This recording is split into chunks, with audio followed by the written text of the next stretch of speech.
ಸೇವೆಯ ಮೂಲಕ ಸಮಾಜದಲ್ಲಿ ಪರಿವರ್ತನೆ ತರಲು ಸಾಧ್ಯವಿದ್ದು ಈ ನಿಟ್ಟಿನಲ್ಲಿ ಜನಪ್ರತಿನಿಧಿಗಳು ಗಮನ ಹರಿಸಬೇಕು ಎಂದು ಉಡುಪಿ ಧರ್ಮ ಪ್ರಾಂತ್ಯದ ಧರ್ಮಾಧ್ಯಕ್ಷರಾದ ವಂದನೀಯ ಜೆರಾಲ್ಡ್ ಐಸಾಕ್ ಲೋಬೋ ಹೇಳಿದರು. ಅವರು ಭಾನುವಾರ ಅಂಬಾಗಿಲಿನ ಕಕ್ಕುಂಜಿ ಸಮೀಪದ ಅನುಗ್ರಹ ಪಾಲನಾ ಕೇಂದ್ರದಲ್ಲಿ ಕೆಥೋಲಿಕ್ ಸಭಾ ಉಡುಪಿ ಪ್ರದೇಶ ಇದರ ವತಿಯಿಂದ ಆಯೋಜಿಸಿದ್ದ ಅಭಿನಂದನಾ ಸಮಾರಂಭದಲ್ಲಿ ಮುಖ್ಯ ಅತಿಥಿಗಳಾಗಿ ಭಾಗವಹಿಸಿ ಮಾತನಾಡಿದರು.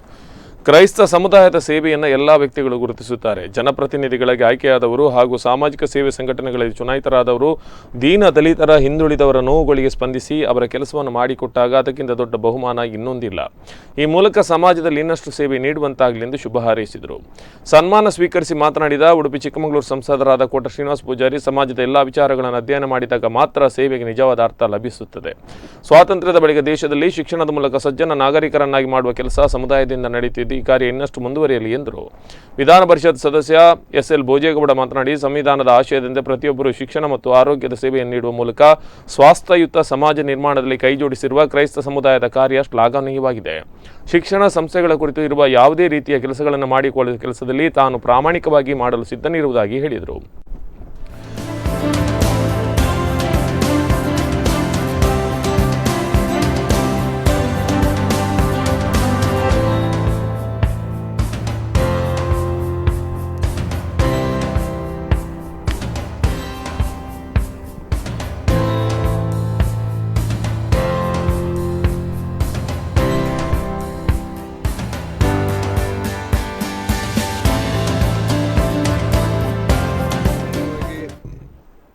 ಈ ಪ್ರಜಾಪ್ರಭುತ್ವದ ಬೇರುಗಳು ಹೇಗೆ ಗಟ್ಟಿಯಾಗಿರ್ತವೆ ಅಂತ ಹೇಳಿದರೆ, ಸಮಾಜದಲ್ಲಿರುವಂಥ ಎಲ್ಲ ವಿಚಾರಗಳನ್ನು ಅಧ್ಯಯನ ಮಾಡಿಕೊಂಡು ಕೆಲಸ ಮಾಡುವಂಥ ಅವಕಾಶಗಳು ಸಿಕ್ಕಾಗ ಅದರಲ್ಲಿ ಜನಪ್ರತಿನಿಧಿಯೊಬ್ಬ ಯಶಸ್ವಿ ಆದರೆ ಪ್ರಜಾಪ್ರಭುತ್ವದ ವ್ಯವಸ್ಥೆ ಯಶಸ್ವಿ ಆಯಿತು ಅಂತ ಯೋಚನೆ.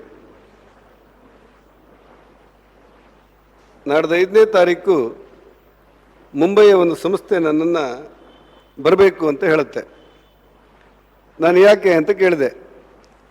ಜಾರ್ಜ್ ಬ್ಯಾಂಡಿಸ್ ಹೆಸರಲ್ಲಿ ಯಾರಿಗೋ ನಾವು ಪ್ರಶಸ್ತಿ ಕೊಡ್ತಾ ಇದ್ದೇವೆ, ಆ ಪ್ರಶಸ್ತಿಯ ವೇದಿಕೆಯಲ್ಲಿ ನೀನಿರಬೇಕು ಅಂತ ಹೇಳಿದರು. ಸಾಮಾನ್ಯ ಈ ದೇಶ ಬಿಟ್ಟು ನಾನು ಇಲ್ಲಿವರೆಗೆ ಬೇರೆ ದೇಶಕ್ಕೆ ಹೋಗಿರಲಿಲ್ಲ.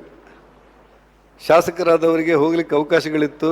ಪ್ರಯಾಣ ವೆಚ್ಚಗಳು ಸೇರಿದಂತೆ ಎಲ್ಲ ಖರ್ಚು ವೆಚ್ಚಗಳನ್ನು ಸರ್ಕಾರ ವರ್ಷಕ್ಕೊಂದು ಸಾರಿ ನೋಡಿಕೊಳ್ಳುತ್ತೆ. 3 ಸಾರಿ ಮಂತ್ರಿ ಆಗಿದ್ದೆ ನಾನು, 2 ಸಾರಿ ವಿರೋಧ ಪಕ್ಷ ನಾಯಕನಾಗಿದ್ದೆ. ನನ್ನ ಮಗನಾಗಿ ನಾನು ಮುಖ್ಯಮಂತ್ರಿ ಆದದ್ದು ನನಗೆ ಸಂತೋಷ ಆಗಿದೆ. ನಾಗರಿಕ ಸಮಾಜವೊಂದು ಸೃಷ್ಟಿಯಾಗುವಾಗ ನಾನೊಂದು 2-3 ನಿಮಿಷದಲ್ಲಿ ಮಾತಾಡಿ ಮುಗಿಸಿಬಿಡ್ತೆ. ನಮ್ಮ ರಾಜ್ಯದಲ್ಲಿ ಶಿಕ್ಷಣದಲ್ಲಿ ನಾವು ಇನ್ನೂ ಕೂಡ ಹಿಂದುಳಿದಿದ್ದೇವೆ. ಉಡುಪಿ ನಮ್ಮ ಶಿಕ್ಷಣದ ಮಟ್ಟ ಸ್ವಲ್ಪ ಮೇಲೆ ಇದೆ.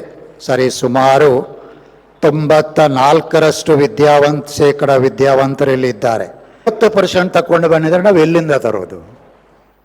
ನಮ್ಮಲ್ಲಿ ಇಲ್ಲ, ಸಂಖ್ಯೆ ಬೆಳೆಯುವುದಿಲ್ಲ. ಅದಕ್ಕೋಸ್ಕರ ಅನೇಕ ಸಂವಿಧಾನಬದ್ಧವಾಗಿ ಏನು ಕಾನೂನುಗಳು